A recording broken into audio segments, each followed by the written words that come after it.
No, zdaj vidite sebe, hkrati pa bomo na odru zagledali še nekoga drugega, namreč če kdo kaj ve o tekmovalni mrzlici, o tremi, o pogumu, o vztrajnosti, o poti do uspeha so to zagotovo športniki. Z nami je danes posebna gostja, Nika, ki jo ni več z mano na odru, je zagotovo z njo nekje med vami. Nika, kje si in koga imaš ob sebi? Na tvoji desni sem, evo, pokrpajmo bližje, da vidimo, koga imam ob sebi. Z nami je...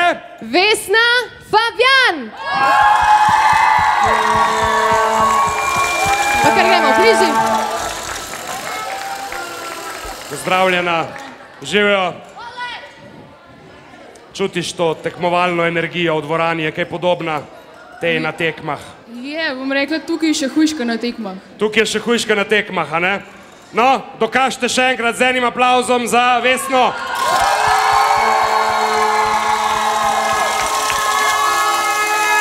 Vesna, da se na hitro pogovoriva, vidiš, kako se mladim mudi do znanja in do točk in nagrad. Tako se nam mudi do cilja. Tako kot se vam mudi do cilja, ja. Kaj bi rekla, da je v tvoji disciplini, v kateri si prišla do svetovnega vrha, kaj je najpomembnejša vrlina, tista, ki te lahko pripelje do enega takega zmagoslavja in do takih rezultatov? Glede na to, da gre za vzdržljivostni šport, je to vztrajnost, trma, trdo delo in pa seveda tista želja, ki te pelje naprej. Ste slišali? Vztrajnost, trma, trda želja, ki te pelje naprej. Kaj pa trema? Sigurno jo poznaš?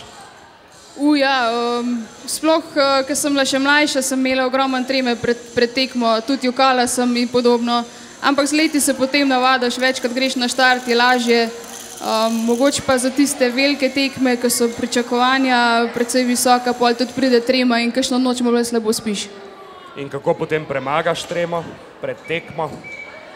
Poskušati najti kakšen način, da to gre, mogoče pogledati kakšen film, kakšno dobro glasbo in pa z ostalimi iz reprezentance najdeti mogoče kakšen bolj zabaven trenutek, da to pa malo odmisliš. Ej, vi prijatelji, kaj če bi poslušali, glede na to, da boste imeli čez nekaj minut veliko treme, prenos na platno in kar ugasnite, ker se tako radi gledajo, to ni ogledalo, je platno na naši prireditvi. Tlele ste slišali, kako se trema premaga? No, kako? Tako da? Da se malo fnaš, pa si dobre volje, ne? Mislim, da raven to delajo. Ja, se ravno to delajo. Se prav, da jo nimajo. Kakšen pa je tvoj odnos do narave, okolja, recimo, Vesna? Glede na to, da ogromno časa preživim v naravi, ogromno treningov naredim in po cestah ogromno tečem s temi tekaškimi rolkami, s kolesom in podobno in včasih sem kar precej zgrožena in vse to so v bistvu stvari, ki ti dajo vedeti, da nekateri ljudje res o tem ne vejo kaj dosti in jim ni preveč mar do narave, tako da to so stvari, ki seveda ne sodijo zraven in seveda se vsi to učimo in poskušamo biti čim bolj eko. In se bomo morali malo potruditi za boljši svet, a ne? Pa če bomo hoteli čez 50 let sploh še dihati. Tisti, ki bodo živi. Ja, tako je. Nika, mislim, da ima še zate kakšno vprašanje. Ja, tako je. No, ker danes teče tema o ekologiji in pa naši tekmovalci o tem skoraj da vse vejo, imam jaz eno idejo. Kaj, če povprašamo še kaj našega gosta danes? A ste za to? Nič ne slišam. A ste za to? Ok, evo, prvo vprašanje. Mogoče veste, kakšne so posledice tople grede?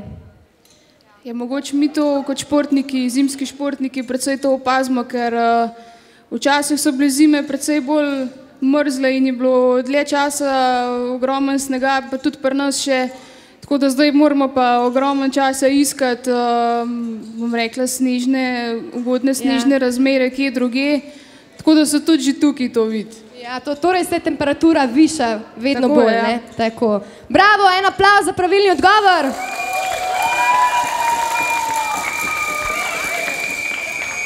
Evo, drugo vprašanje.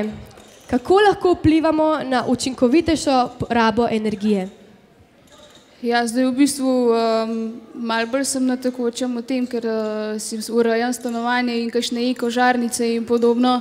V bistvu mislim, da imamo vsi malo premalo znanja na tem in da preveč tudi puščamo luči prižgane, tudi avtomobili so že precej bolj eko, tako da mislim, da so to stvari, ki bi mogoče tudi ostali ljudje mogli več o tem vedeti in tudi, bom rekla, starejše malo bolj poučiti o tem. Tako je. Bravo, še enkrat. Ste vi vedeli to? Ja, ste, ja. Seveda so. Bravo, Vesna, najlepša hvala za obisk. Želimo ti še naprej veliko, veliko uspehov, takih in še boljših, kajti vedno je lahko še boljše, ne? Tako je. Če je pa slabše, se pa sekirati ne smemo. Treba narediti, da bo boljši. Treba narediti, da bo boljši in ne zgubiti volje. Hvala za obisk. En aplavz za Vesno Fabjan.